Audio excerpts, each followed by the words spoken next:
दोस्तों, कैसे हैं आप सब। आज की हमारी कहानी है प्रायश्चित। मीनू का कन्यादान। मैं और सीमा नहीं बल्कि तुम और सविता करोगे, क्योंकि तुम दोनों को ही नैतिक रूप से ये अधिकार है। सागर के ये कहते ही अमित ने उसकी ओर आश्चर्य से देखा और हड़बड़ाते हुए बोला, ये क्या कह रहे हैं भाई साहब। मीनू आपकी बिटिया है, उसके कन्यादान का पुण्य आपको ही मिलना चाहिए। हम दोनों ये पुण्य आप दोनों से नहीं छीन सकते। सागर कुर्सी से उठते हुए सामने बैठे अमित को एकटक दृष्टि से देखते हुए हाथ जोड़कर बोला, अमित, तुम मेरी बहन के पति होने के कारण हमारे माननीय हो। तुमसे मैं हाथ जोड़कर प्रार्थना करता हूँ कि मीनू का कन्यादान तुम दोनों ही करना।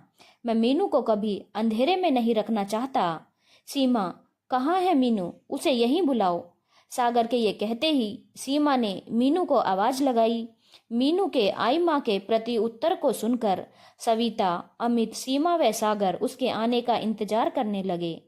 मीनू के स्वागत कक्ष में प्रवेश करते ही चारों एक दूसरे के चेहरों को ताकने लगे। मीनू ने सबको चुप देखकर मुस्कुराते हुए कहा, अरे भाई, इस कमरे में कर्फ्यू लगा है और मुझे बताया भी नहीं गया। मीनू के ये कहते ही सबके चेहरे पर फैली गंभीरता थोड़ी कम हुई और सब मुस्कुरा दिए। सविता ने अपनी कुर्सी से खड़े होते हुए मीनू का हाथ पकड़कर उसे अपनी कुर्सी पर बिठाते हुए कहा, लाडो रानी, अब यहाँ बैठो और सुनो, भाई जी तुमसे कुछ कहना चाहते हैं। सविता के ये कहते ही मीनू भी एकदम गंभीर हो गई, क्योंकि उसने अपने पिताजी को ऐसा गंभीर इससे पहले 2 बार ही देखा था। एक बार जब बड़ी दीदी प्रिया की विदाई हुई थी और दूसरी बार तब जब मझली दीदी सारिका की विदाई हुई थी। दोनों बार पिताजी विदाई के समय बहुत गंभीर हो गए थे, पर रोए नहीं थे, जबकि माँ व बुआ जी का रो रो कर बुरा हाल हो गया था। मीनू बेटा, पिताजी के ये कहते ही मीनू के मुंह से अनायास ही निकल गया, जी पिताजी, आप कुछ कहना चाहते हैं मुझसे। मीनू के इस प्रश्न पर सागर कुर्सी पर बैठते हुए बोला, हाँ बेटा, आज मैं अपने दिल पर पिछले 24 साल से रखे एक बोझ को उतार देना चाहता हूँ। हो सकता है आज के बाद तुम्हें लगे कि तुम्हारे पिताजी संसार के सबसे अच्छे पिता नहीं हैं, पर मैं सच स्वीकार करने के लिए तैयार हूँ। बात तब की है जब मेरी 2 बेटियों का जन्म हो चुका था और तुम अपनी माँ के गर्भ में आ चुकी थी। मैं 2 बेटियों के होने से पहले ही निराश था। सबने कहा, पता कर लो सीमा के गर्भ में बेटा है या बेटी। यदि बेटी हो तो गर्भ की सफाई करा दो। मैंने तुम्हारी माँ के सामने प्रस्ताव रखा तो उसने मेरे पैर पकड़ लिए। वो इसके लिए तैयार नहीं थी, पर मुझ पर बेटा पाने का जुनून था। मैं तुम्हारी माँ से साफ साफ कह दिया था कि यदि टेस्ट को वो तैयार ना हो तो अपना सामान बांधकर मेरे घर से निकल जाए। तुम्हारी माँ मेरे दबाव में नहीं आई। ये देखकर मैं और भी बड़ा शैतान बन गया और एक रात मैंने प्रिया और सारिका सहित तुम्हारी माँ को धक्का देकर घर से बाहर निकाल दिया।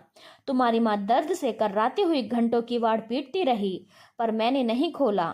ये तुम्हारी दीदियों को लेकर मायके गई, पर वहां इसके भाई भाभी ने सहारा देने से मना कर दिया और आगरा में सविता व अमित को इस सारे कांड की जानकारी फोन पर दे दी तुम्हारे मामा जी ने।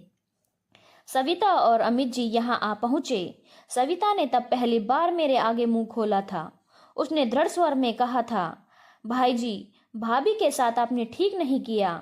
मेरे भी 3 बेटियां हैं। यदि मुझे ये भी इसी तरह धक्के देकर घर से निकाल देते तब मैं कहाँ जाती और आप क्या करते। ये तो 2 बेटियों होने पर भी संतुष्ट थे, पर मेरी ही जिद थी कि एक बेटा तो होना ही चाहिए। तब से ये तीसरे बच्चे के लिए तैयार हुए। अब सबसे ज्यादा प्यार ये तीसरी बेटी को ही करते हैं, और आपने इस डर से कि कहीं तीसरा बच्चा बेटी ना हो जाए, भाभी को फूल सी बेटियों के साथ रात भर घर से धक्के देकर बाहर निकाल दिया। पर अभी इन बच्चियों के बुआ फूफा मरे नहीं हैं। मैं लेकर जाऊंगी भाभी को बच्चियों के साथ अपने घर। अब भाई जी, ये भूल जाना कि आपके कोई बहन भी है। मैं जानता था कि सविता मेरे सामने इतना इसलिए बोल पाई थी क्योंकि उसे अमित का समर्थन प्राप्त था। मैंने गुस्से में कहा था, जाओ, तुम भी निकल जाओ। सविता ने अपना कहा निभाया और तुम्हारी माँ व दीदियों को कानपुर ले गई। वहीं आगरा में तुम्हारा जन्म हुआ। यहाँ दिल्ली से मेरा तबादला भी आगरा हो गया।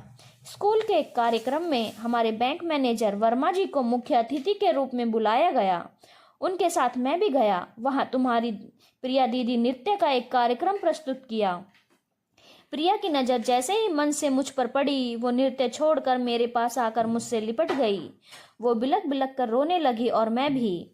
मेरी सारी हैवानियत को प्रिया के निश्चल प्रेम ने पल भर में धो डाला। मैनेजर साहब को जब मेरी स्थिति का पता चला तो उन्होंने बीच में पड़कर सारा मामला सुलझा दिया। सीमा ने जब पहली बार मुझे तुम्हारी गोद में दिया, तुमने सबसे पहले अपने नन्हे हाथों से मेरे कान पकड़ लिए। शायद तुम मुझे डांट पिला रही थी।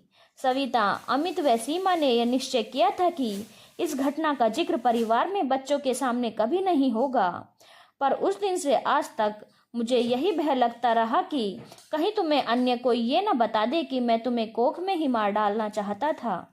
मीनू बेटा, ये सच है कि मैं गलत था। तुम चाहो तो मुझसे नफरत कर सकती हो, पर आज अपना अपराध स्वीकार कर मैं राहत की सांस ले रहा हूँ।